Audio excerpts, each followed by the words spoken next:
For the majority of us, it's going to take a while. You know, hearing some of your videos before, right? You talk about if you can commit to it for a year or beyond. If you can't commit to it for a year, then don't even bother doing it. And that is so true. If you can't do that, you're not going to give yourself the time to let the platform do its magic for you. Imagine going from having only $1,000 in your bank account to just 12 months later closing over $125,000 per month in GCI for free, with clients coming directly to you from YouTube. Well, that's exactly what our very guest did today, Brian Elder, who went from being on the verge of having to borrow money from family and friends to now doing over 6 figures per month, multiple closed deals, million-dollar listings as a new agent, with clients coming directly to him for free from YouTube. And in this interview, Brian pulls back the curtains and reveals his entire playbook, his content strategy start to finish of video ideas, topic research, how he creates content, edits it, uploads it, optimizes it,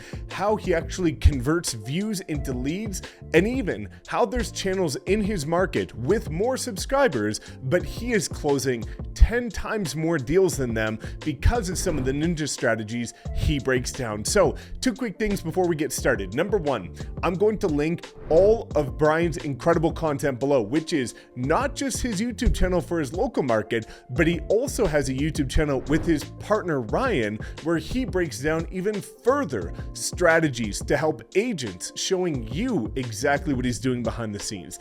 And secondly, I'm going to link his calendar below in case you would like to chat with him to get his help, his business partner's help, and my help to help you launch, scale, and start to attract with your YouTube channel. So without further ado, let's dive in, bring on Brian, and show you the blueprint of how to crush it with YouTube. What's going on, guys? Welcome back to another exciting interview where today we've gotten on a very special guest who is absolutely crushing it with YouTube, Brian Elder. And we're really going to kind of unpack what you've been able to do to build such massive momentum with content. And I know that you're also now working with Brian and helping other people achieve similar results, so we can dive into that. But Brian, what's going on, man? Excited to have you here. Hey, thanks for having me, man. I appreciate it. Been following you for a long time, so it's kind of cool to get integrated into this process and yeah, try and kind of replicate some of what you're doing, helping people on this platform. Definitely. Well, you're doing exactly that, so I'm excited to dive into it. So kind of before getting into the tactical side of things, why don't you just give people a brief introduction as to who you are, where you're from, what kind of got you here, and then we can start diving into all things YouTube. Yeah, for sure. So it was kind of a winding road for me to get here, right? So I moved to Phoenix a couple of years ago. I spent my whole life in Oregon before that. So I moved down here pretty recently. So one of the people that started over in a new market didn't know a soul. And so basically I was working, years ago, I went to school for broadcasting and journalism. So video is something that's always been very interesting to me. And so I got my degree in that. I worked as a sports reporter at the local CBS affiliate where I went to college for about 3 years and got burned out because I was making less than guys at McDonald's doing a job that was extraordinarily difficult. So yeah, that wasn't going to be the future for me. I kind of knew that. So jumped out. I spent a decade in the wilderness doing insurance. Didn't really love doing that work. I was pretty good at it, but I just really didn't enjoy it. And so the opportunity presented itself to move to Arizona, which we've wanted to do forever. So we did. Relocated here initially thinking I'd do insurance again, and gave that a try. And my neighbor actually got me into real estate. And so I joined up with him and his buddy. They were running a team. And so that was just kind of my foot in the door. And I decided, hey, I want to do YouTube, because kind of to back up a little bit, when we moved here, Ryan Meeks was a YouTube realtor. Now he's my business partner, but we found him on YouTube, right? So, I mean, there's proof in the pudding that this works. And it was fantastic. It gave us everything we were looking for. We got to scout the area from 1,000 miles away. It was beautiful. So we moved down here, used him as our realtor, and started forming a relationship with him. And so when I started getting into real estate, I went to him and said, hey, is it okay? I don't want to step on your toes, but are you okay if I do a YouTube channel? And he said, sure, of course. So that was cool of him. So he kind of gave me some tips and pointers as we kind of started going. And again, I was probably farther ahead than most just because of my background with the journalism stuff. But really, it's still different, right? It's you're not making stuff for a news show. You're making it now for, a much different platform. So there was a learning curve to it. But the guys on the team that I was a part of, and I didn't join Ryan's team, he's always been solo as an agent. They all kind of I don't know, snickered at the idea a little bit, didn't really think that there was much credence to it. And so I was just kind of off on my own. So I did that. But I was struggling, man. This was 2022 around June, and the rates going up, and there was not much business. I was watching people bail out of the burning building just like crazy. And so I was but I was committed to it. I didn't have any other option at that point. I've got a wife and 2 kids to feed, and I'm the only breadwinner. So it was all or nothing. And so I just said, I'm going to dive in. I'm going to stick to this. I'm going to make it work one way or the other. So I just committed to it, and I just was consistent. I put videos out. I tried to get better on every single one that I released, and slowly I got traction with it. And so eventually, I finally got some reach out about 6 months later. I think I got my first reach out from a client. Totally kind of gave me that juice that I needed, because I was down to about my last $1,000 at the time. And then a little bit later, after getting some help financially from friends and from my family, basically, it floated me until March of this year when the dam broke. And that's when I was getting calls every single day. There was a guy, he texted me. I'll never forget this. It changed my life. It was 9 o'clock at night. I get a text. He said, hey, me and my brother and our whole family are coming down. We all want to use YouTube. I have sold them 4 houses, soon to be 5. And that was the difference maker. July of this year, I closed, I think, 7 deals. A couple of them were $1 million deals, and it was $121,000 in GCI. It totally, I mean, I almost get emotional thinking about it, because I was on the brink of disaster, and it completely saved me.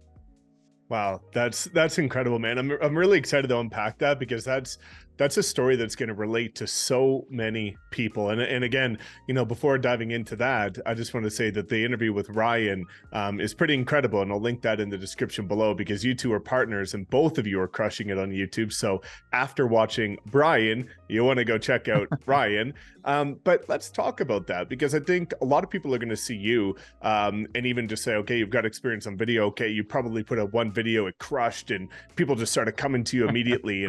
And you know, as we've shown time and time again, that 6 months can oftentimes look pretty bleak for a lot of people. And then a lot of people give up, right? They give up after 3, 4, 5 months, right before that dam does break. So do you want to kind of talk about what that was like in terms of starting, but committing to it and not giving up, even when you weren't seeing the tangible results in terms of leads? Yeah. So I put out my first video June 9th, 2022, and it wasn't like it blew up immediately, right? I mean, I launched it and I just watched it just flat, you know, no views or anything. And so I pushed it to Facebook to kind of get it a little bit of traffic, and that helped a little bit, I think. But I tried not to rely too much on that, right? I kind of want to let the YouTube machine do what it does. And so I did that on my first few videos, and then just kind of sat back. But I mean, even my first videos, I mean, I just did one, Ryan and I jointly have another channel that we run together. And I actually just did a video kind of, you know, criticizing my first one, just because my studio setup was so awful, right? I mean, I didn't have the money to get the gear to make it look even reasonably decently. So I had to try and do it on a shoestring budget. And I kind of, you know, overcomplicated it and overthought things, which I think a lot of people do a lot of times. And I really should have just kept it simple. And, you know, that the part of that's pride getting in the way from, you know, what I used to do. I'm like, oh, I've done this professionally. I need to, you know, have this slick setup and everything. And I should have just swallowed that and just gone out, used my phone and just made it. And it would have been better. But, you know, sometimes you have to learn lessons the hard way through this. But yeah, so June 9th, I put it out, and it was a grind. I didn't get much traction. I didn't get reach out. And, you know, a lot of times people might say, well, you know a lot of people, or maybe you got in during the COVID era when everyone's buying houses. And that wasn't me, right? I mean, I moved to a new city where I didn't know a soul. I wasn't in the COVID era. I was in the worst, you know, housing crunch that we've felt since 2008. And so but it doesn't matter, right? It was just all about staying with it. I knew that if I kept my eye on that ball, I was eventually going to get a hit. And so it was just a matter of patience. And I mean, it took me a full year to get a closed deal off of it. So it's not a quick fix. I see a lot of these courses and things pitching, oh, you get, you know, X amount of dollars within 90 days. And that, I feel like that sets a false expectation that's just not real. And I mean, maybe if you catch lightning in a bottle, sure. And I mean, fantastic for the guys that works out for. But for the majority of us, it's going to take a while. And Yeah. if you're not willing to stick with it, I mean, and some of the stuff too, hearing some of your videos before, right? You talk about if you can commit to it for a year or beyond. If you can't commit to it for a year, then don't even bother doing it. And that is so true. If you can't do that, you're not going to give yourself the time to let the platform do its magic for you. And so it's, people are going to discover you. They're going to have probably 3 months where they're building a relationship with you in the background that you're not even aware is happening.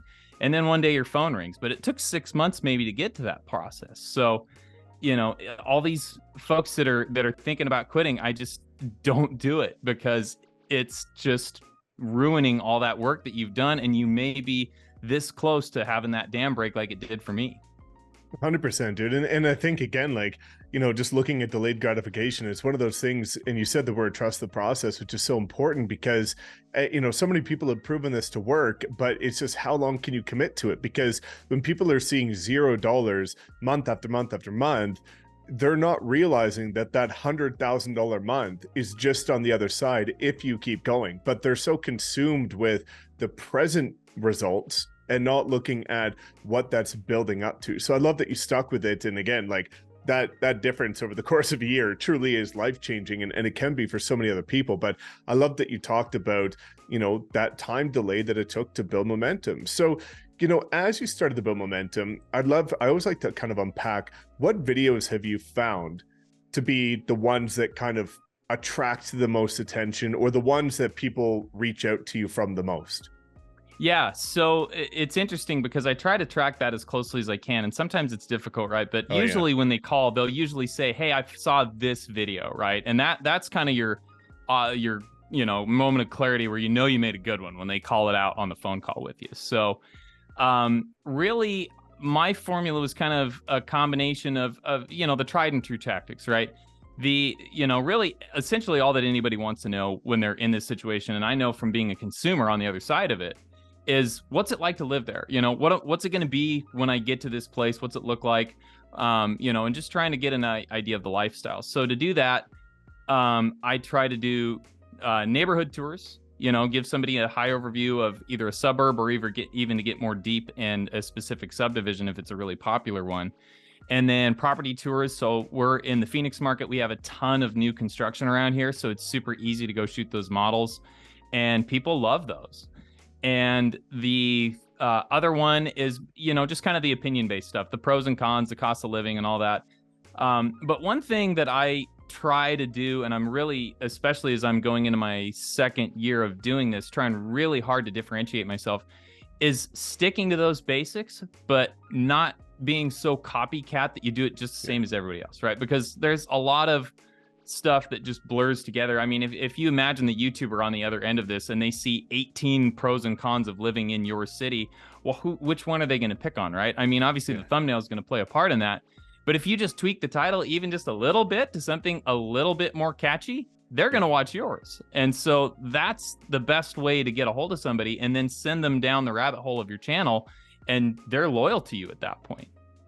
100%. I love that you talk about that. And that's something that I'm always conscious of is, that concept of being unbiased, like looking from the consumer's perspective and saying, if I saw all of these videos, including your own, would you even click on yours, or would you click on somebody else's? But you said something really important, and I really want people to kind of latch on to this, which is that you built this based off your own experience. And I think a lot of people that are starting YouTube and they're like, well, Mike or Brian, like, where do I start? What do I do? Like, what do I talk about?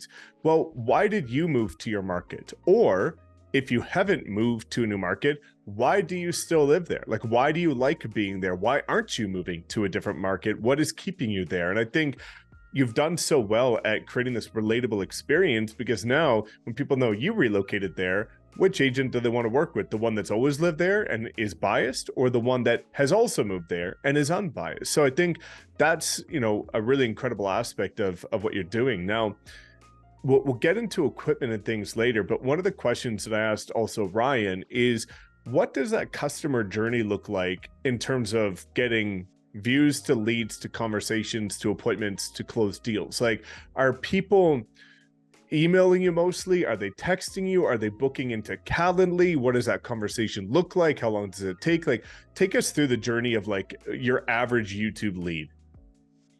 Yeah, I would say the majority right now are probably through a Calendly appointment, right? That's what I try to push people to the most because it's to me it's the most efficient way to do it.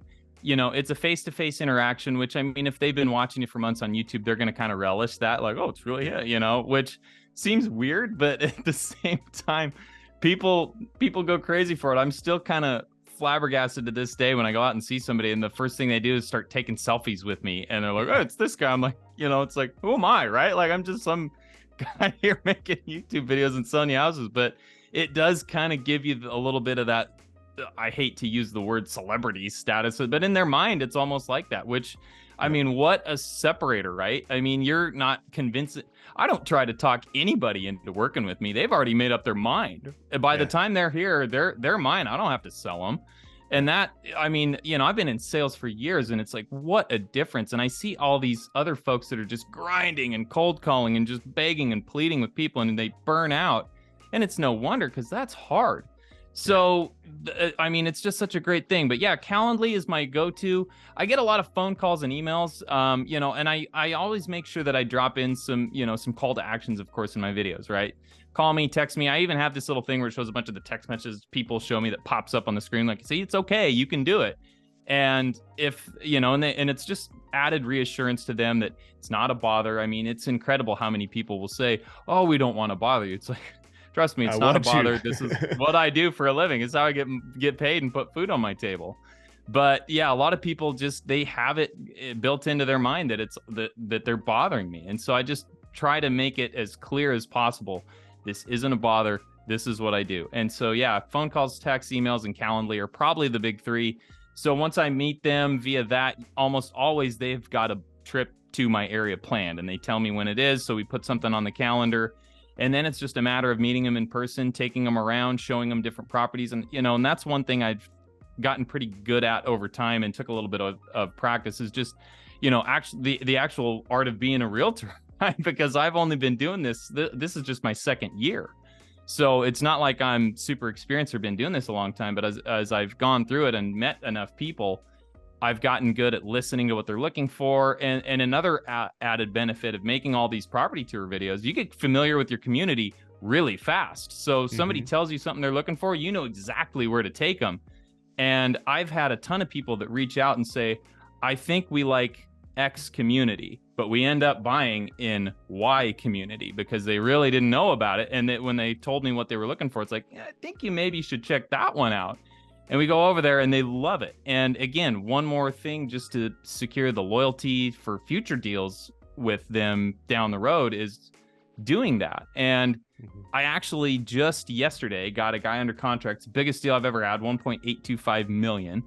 And so he'd reached out to me off of a video that was a neighborhood tour, and he was interested in the neighborhood. Turns out it wasn't really what he wanted, but he was like, well, what do you do differently than like other realtors? Like, is it just up to me to go on Zillow and look? I said, no, dude, you're like, I'm going to scour, listings for you and send you stuff that makes sense. And then when you see something, tell me, I'll go film it for you and give you an idea of what it actually looks like. And I'll scout the neighborhood. I'll do all of that. So he found one. I went out there. I went around the neighborhood. I got my drone out. I flew it around just to give him an idea of what it looks like, and it didn't take much work. It was very, very quick, but I drove around, just held my camera out the window on my pickup so they could see what the houses next door looked like. Told them, hey, this is kind of the makeup of the neighborhood. Here's what it looks like. Here's the house. And I did just a quick little walkthrough. Took me maybe an hour. Sent it to the guy. He emailed me back and said, this is the best experience I've ever had with a realtor. I'm blown away. And he's like, I am going to absolutely, it's like, you just cemented in my mind that we made the right choice. So it just is, it gives you such a way to differentiate yourself. It's just not even fair. I love that. Yeah, it's such a huge competitive advantage. And I love that, at the end of the day, convenience is what sells, and customer journey is all that we do, which is how people feel before, during, and after working with you. And when you can over deliver on value, that's the outcome that you're going to get. And I think you've excelled at that. And, one of the things that, I know people are always curious about is they say, okay, property tours. How do you get access to these property tours? Like, how are you getting into them to even film them in the first place? Yeah, I mean, the builders are pretty open to it, right? I've only ever gotten pushback a couple of times, and I usually just say, I've got a client that's interested, and you know, you throw that out, they're never going to tell you no. But Yeah. that only happened to me one time. Usually, I just explain what I'm doing, and they're very open to it, and they are, you know, excited that you're showcasing their property and trying to help that, you know, because I mean, really, at the end of the day, we have the same goal, and they understand that, and they want to move this inventory, especially with the market being what it is. And so I just show up, I tell them what I'm looking to do, and they usually just say, hey, come right on in. You're welcome anytime.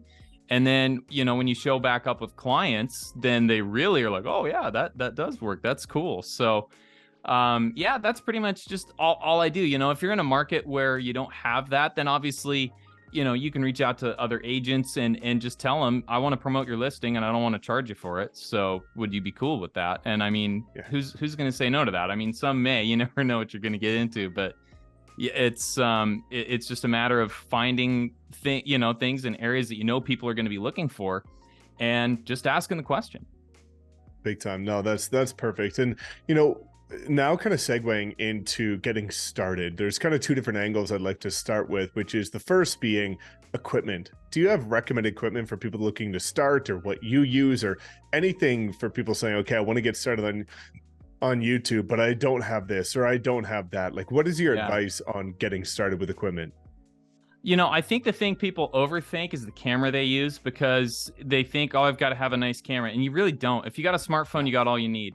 The one thing I would splurge on and buy is a good microphone. Don't waste your money on a mediocre camera, but do spend it on a good microphone, because $200 will get you a very high-end microphone that'll work perfectly. And that, you know, so often people forget the audio, but really it is half of the equation of a video. And if you're, you know, blowing that, then you got 50% and that's failing. So yeah, I'd say a good quality smartphone, as long as it's got a good camera on it, is all you need to start. A good wireless microphone that you can just, you know, clip to yourself and have on the camera. And a gimbal if you really want to, you know, splurge and make sure that you get that smooth, super steady shots. I know a lot of the newer phones have stabilization technology built into them, so you may not really even need that. But it is kind of nice to free up your hands a little bit as you're going through and making some of these property tour videos. So I think just, yeah, microphone first, gimbal second, and from there you're ready to go. I love that. That's perfect. And that's, you know, the perfect segue into what everybody's curious about, which is the workflow process. You know, how are you coming up with ideas? When you get the ideas, are you scripting or bullet pointing? And then are you batching, editing, thumbnails? What does that whole journey look like from idea to actually getting it uploaded? You know, it's interesting. This is an interesting time to be doing this, because I'm actually kind of reformulating a lot of the way that I do that. But in the beginning, what I did was I basically said, okay, I know the popular neighborhoods that everybody's looking in. I know the model homes that I saw crowds at when I was here buying myself. So these are where I'm going to focus on. So I kind of started with that, showing people obviously what they want to see. Then it's a matter of coming up with, I do script things, you know, not like word for word, but bullet pointed. I think if you don't put any thought into it, it's kind of a rocky road, right? Because you only get one chance to make a first impression with people. And if you're just rambling and they have no idea where you're going with anything, then you're going to lose them and you may not get them back. So I do try to plan it out. I think that's a mistake that a lot of people make, is that there's no thought, no organization to it. And you do have to put some effort into this, right? I mean, if this is going to be your primary lead gen strategy, like it is for me, it deserves quite a bit of planning. And so I always plan out kind of the topic, but also the title and the thumbnail. And especially now, that's something I've really been trying to focus more deeply on, because you could make the best video in the world, and if it's hidden behind a very boring title and a very crappy thumbnail, nobody will ever know it, because they're not going to click on it. So that packaging of your idea with the title and the thumbnail is incredibly important. And so, you know, however that looks, whether you hire it out to a professional, which probably is best if you're first starting out, because I see so many people using the Canva templates and it's very easy to spot them because they don't even switch any of the stuff out. They all look the same. So it's like, just hire that out. You know, there's people on Fiverr you can hire that'll do that, do a far better job, doesn't cost you much money. And then you've got a nice, good, clickable thumbnail. And then don't, the title, just, and as a matter of researching your niche and making sure, hey, all these other people have the exact same title. Like I said, just do it a little differently. Think of the idea of the title and the thumbnail is to create intrigue. It's to make somebody say, what is on the other side of this? I want to see what's out there behind that title and thumbnail. And then it's up to you. And that's where your planning on the scripting comes in those first 30 seconds, writing a really good hook at the start of your video to make sure that you keep them and plant that seed of, okay, I've got enough curiosity that I'm going to finish this thing and see where this takes me. And so really that was the process. I would go visit a community and I'd say, what stands out? Why would somebody move here? And I would think about that, and then I'd write a hook and say, okay, this community has maybe the best pool I've ever seen. Okay, here we are at this community. This has something I've never seen. It's an incredible pool. You have to see it. I mean, just, spitballing off the top of my head, but something to keep them interested and keep them on that video to say, wow, man, I got to see this thing. What's this look like? And just taking them on that journey, and then, sprinkling little payoffs throughout the video too, because you can't tease something within that first 30 seconds and then not deliver on it. So you gotta make sure that you're giving them enough of a payoff as they go through the video that you keep them there, and then eventually, and then somewhere within there, you have to deliver on it. Yeah, you said something really important there, which is that you have to put the effort into it. Like, one of the sentences or quotes that I always say is that if you want full-time outcome or full-time results for something, you have to put full-time effort into it. Like, I see so many agents that are saying, well, I want all my deals to come from YouTube. And I'm like, okay, well, how often are you posting? Are you studying other people's content? Are you constantly consuming? Are you studying your own? Are you trying to get better? Are you looking at the data? Like, how you can't expect full-time results when you're dabbling or putting part-time effort in. And that's what so many agents do, is they see it as like this golden ticket to success overnight, because they hear of all these like overinflated stories and people, like you say, saying you get 100K in 100 days. Like, yeah, that happens, but like, how often does that actually happen? And that's not realistic for the average person, right? We've helped many people do it, but we have to be real here, right? That's not going to happen for everybody. And I love that you really touched on that. One of the things that I love about what you've been able to do is it proves the concept that the vanity metrics don't matter, because it's not like, yet you don't have 20,000 subscribers. You're not getting 100,000 views on every video. Like, do you want to kind of unpack where you're at in terms of the metrics, but also the mindset behind that? And Mike, I love that you brought that up, right? Because people get fixated on those vanity metrics, the views and the subscriber count. That doesn't sell you anything, right? So to use an example in my local market, because I do study the other people and just see what they're doing, because I want to stand out. And so there's another channel that has twice the amount of subscribers I have. So as of this morning, I'm at 1809. So not a huge amount, right? I mean, not bad, but still not like 50,000 or some crazy thing. I mean, it's very modest, but there's another channel here locally that started about the same time I did, and the subscriber count on it is over 4,000. But I looked it up, and 3 deals off of it. That's it. And I mean, I've got 3 under contract right now. So it just proves like it doesn't matter if subscriber count is so overrated. And that's actually going to be one of the topics that Ryan and I hit on our other channel, is why do some realtors get leads and others don't? And there's a lot of reasons for that. And I mean, that'd take probably the whole hour to go deep on that. But like, if you're not doing all the steps that you need to, then really you're going to lose people and they're not going to contact you. So views are great. Subscriber counts are great. I mean, you do have to be seen. It's not to say that those don't matter at all. They do a little bit, but it's far more about what you're delivering in the content and the value that you provide people. And that's really what sells. And the vanity metrics just are a way to get tripped up and kind of lose sight of what really matters. And so I really never worry about it. I mean, I always want to appeal to more people and expand my presence as much as I can, but only if I'm keeping to the principles that I know are going to actually lead to deals coming in, which is really what the whole reason I made the channel. Big time. Yeah. It's, this was even more true on TikTok and Instagram, but I always tell people, like, there's a lot of people out there that have more followers and dollars in their bank account. And so, that's not the place that I would like to be. I'll tell you that from experience. And there's, as you alluded to, if somebody's got a big audience and their content is, decent, but they come across the wrong way, they don't have the right call to actions, they're not providing the right information, they're going to go to the one that does. And even to kind of really solidify that point, there's an agent in an organization that got 17 views on a video about a $1.4 million listing in Denver. Well, that's like a $35,000 commission off 17 views. Like, everybody else would have looked at 17 views and said that's trash, that's a failure, it bombed, it didn't work.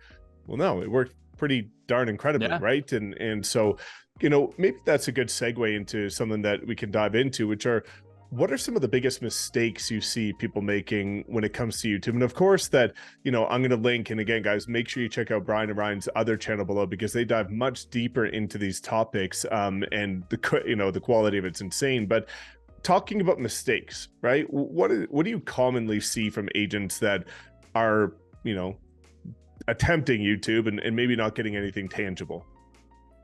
A couple of things that always stand out that are pretty common. Number one is a very weak introduction on the video. Hey guys, here I am. Yeah. It's goodbye. Somebody's bored already and they just clicked off your video. Like, don't do that. Like, spend some time writing those first 30 seconds. Write a good hook. Keep them on the video. So that's number one. The other one is, people think that saying, hey, please like and subscribe is a call to action. Well, that's great. That'll get you subscribers and it'll get you some thumbs up on your video, but it doesn't get you any deals. So if you're going to do a call to action, do the right one. Call me. I want to help you. Go down below in that description and hit that button to make a Calendly appointment, and let's talk about this. I couldn't care less if a person likes my video or subscribes to my channel, but I really do want them to call me and buy a house from me. And so that's definitely number two, is the wrong call to action, and especially doing it too early in the video, right? Like, you kind of have to earn those likes and subscribes. Mm-hmm. Like, just beating somebody over the head saying, do it, they're not going to do it. They have to actually like your video. And if they do, I guarantee they're going to hit that little button and they're probably going to subscribe to your channel. So that takes care of itself. So that's another one. And then probably the third is probably not enough variety in the topics. Like, I see some channels that are all talking head, all home tours, and not necessarily a breed of both. So just kind of, don't be one note. Don't just do the same thing over and over again. You got to give people a little bit of variety, because everybody's going to value different things in different subjects. So you have to appeal to as many people as you can. So I think that's probably another one. And then just, again, not enough thought put into the content. I'll see sometimes where people do home tours and it's maybe 3 minutes long, and it's basically a 10-15 second intro of them like, I'm at a house, check it out. And then it's just pan, a little bit of music, and they're out, and that's it. So nobody is going to build a relationship with you if that's how you're doing your property tours. So probably those are the big ones that I see most frequently and that people should avoid if they want to get deals. 100%. And one thing that I don't often bring up, but I think would be kind of a really good talking point here, is looking at, for example, like optimization and some of these other strategies. Like, what kind of weight do you put behind that? But there's actually maybe the better way to ask this is, I oftentimes get asked these two questions: how long should the video be, and how often should I post? And I've got a response to this, but I would love to hear your take on length and then also frequency. That's such an interesting subject that you'll get so many opinions on. And honestly, my thought on it's almost been a little bit of an evolution. So at first I thought I've got to be super keyword SEO heavy, and I've got to post like 2 times a week without fail. And I think that's a totally solid strategy and a fine way to go. But the problem is sometimes people can burn out again, get that creator burnout if you're trying to cram it in. And sometimes that leads to obsessing over your schedule and not enough thinking about the value of your content. And so my personal opinion is the video should be tight, right? Like, it doesn't need to be some rambling 25-minute thing if you could get the same point across in 12. So it's all going to be dictated by the content and what you're trying to put out there.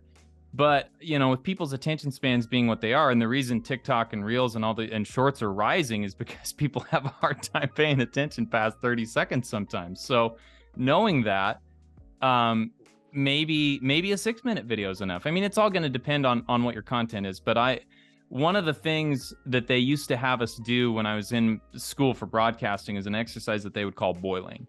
And basically, they would give you an article that was 1,000 words long, and they would say, you need to rewrite this without losing any of the points, any of the context, and you have to do it in 300 words.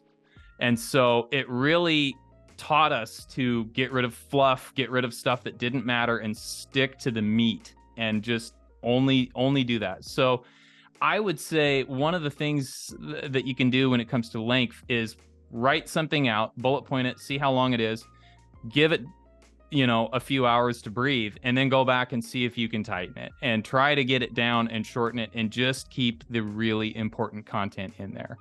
So, really, I know that's kind of a non-answer to the question on the video length, but I'm not a huge fan of super long videos just because the retention on them isn't great, and YouTube loves retention, right? I mean, there's a thing on the YouTube studio that tells you your retention graph, and they don't put that out there for no reason. So obviously they track that, and they want to know and make sure that you're keeping people on the platform. Posting schedule, consistent is great, whether that's consistently once a week, or if you can do twice a week and still put out good content, that's fantastic. Once a week, once every other week, probably whatever you can commit to is maybe the best answer I can give. If it's once every other week, that's fine, as long as you keep doing it and you don't deviate from it. So that's definitely another thing that I think of in terms of the schedule. And then like the optimization and the SEO stuff, I think that can't be ignored. But I think ultimately YouTube's going to reward you if you put out good content that people watch and they stick to. And that's going to push you more towards the homepage and the browse features, which is really where the biggest audience is. You're going to, you're still going to show up high in search if you're showing up there, because YouTube knows you made a good video and it's going to push you up those rankings anyway. But, I see a lot of people saying, oh, just sprinkle in the keywords as much as you can and do all that. It's like, YouTube's not dumb. This thing isn't a search engine from 2001. They've figured it out, and they know what people are looking for, and they're gonna reward the videos that keep their audience on there and put as many hats in front of them as they can get, because ultimately that's their goal. And so I think if you focus on planning, making your content as good and sticky as possible, you're going to be benefited in search, browse features, all those things that really grow your audience.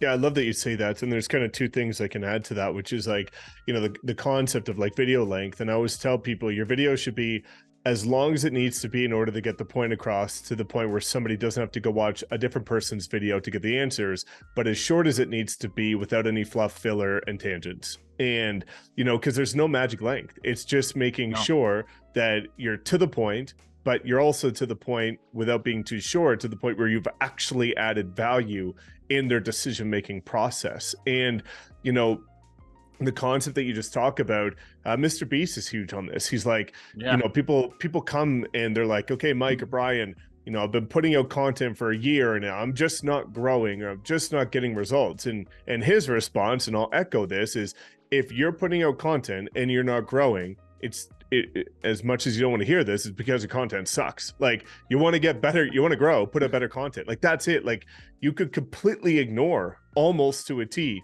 the optimization side, but if you put out an incredible video with a great thumbnail and title, like it's inevitable it's going to grow, right? Like, all that YouTube wants is people to enjoy being on the platform, and if you create that experience, you're going to grow. So, before we head into the last question, Brian, is there any other piece of advice that you have for people when it comes to the YouTube journey? Any kind of mistakes that you made, or anything that people should be aware of when saying, okay, this coming week, I'm going to get started on YouTube, but I need to get on the right path? I think the biggest thing is just doing it. As overly simple as that may sound, it's the truth. I've had so many people tell me, oh, I love what you're doing, I want to do something similar, and then they just never get off the fence and do it. It's just, don't overthink it.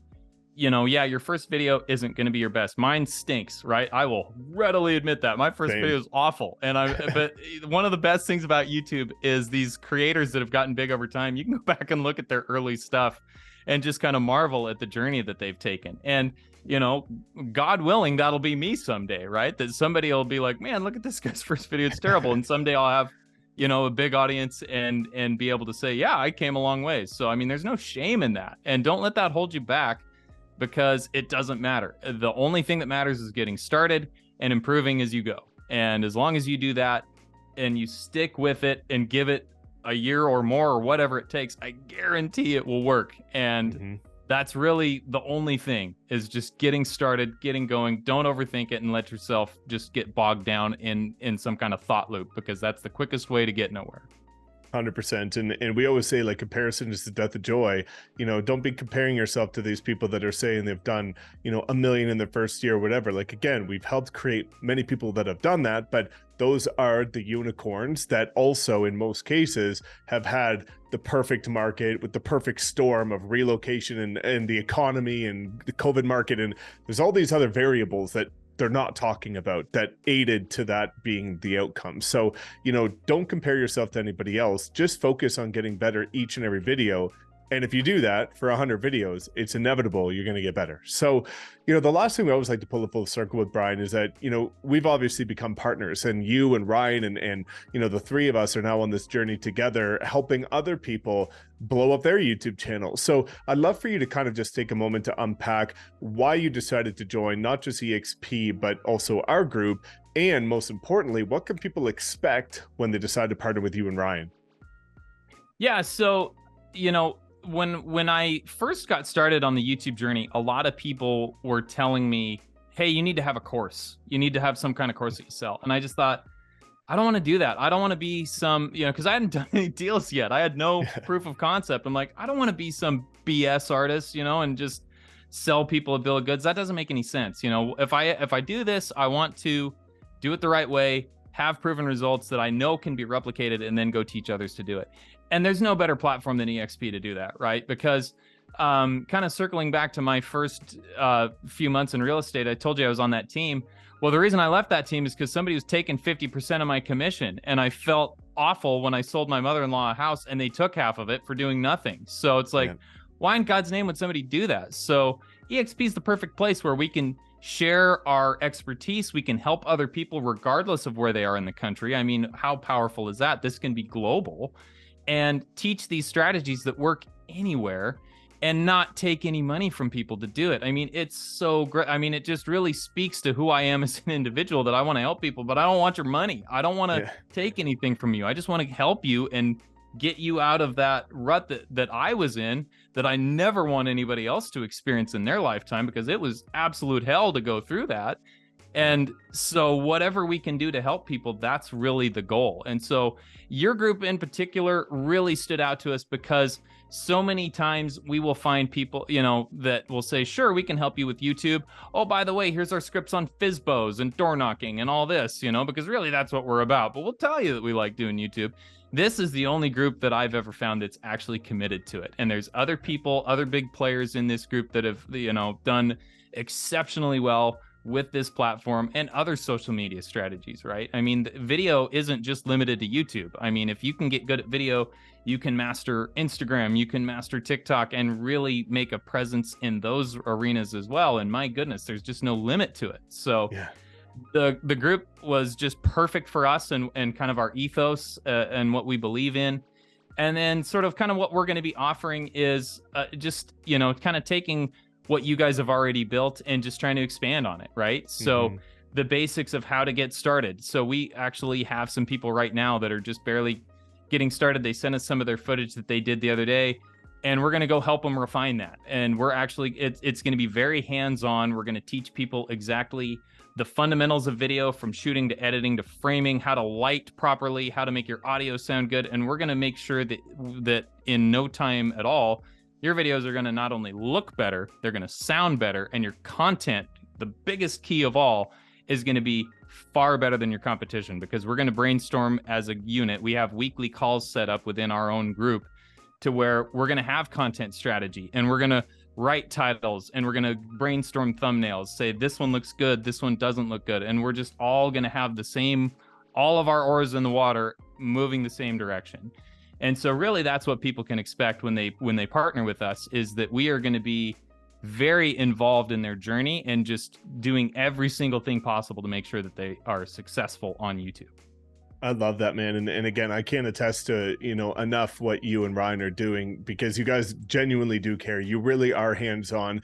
But the most important part is that you're not just talking based on theory, you're talking based on practice. Like, you guys are still doing this all day, every day for your own production business and sharing what works with the people that are looking to get started at the most granular, detailed level. So guys, if you're not where you want to be right now in your business and you're heading into the next 12 months and you really want to take it to the next level, like Brian has done over the last 12 months, you need to book a call with him. His calendar is going to be in the description. And I can tell you from experience, there's a reason why so many other people are doing just that. So Brian, thank you so much for coming on, man, and open up your playbook today.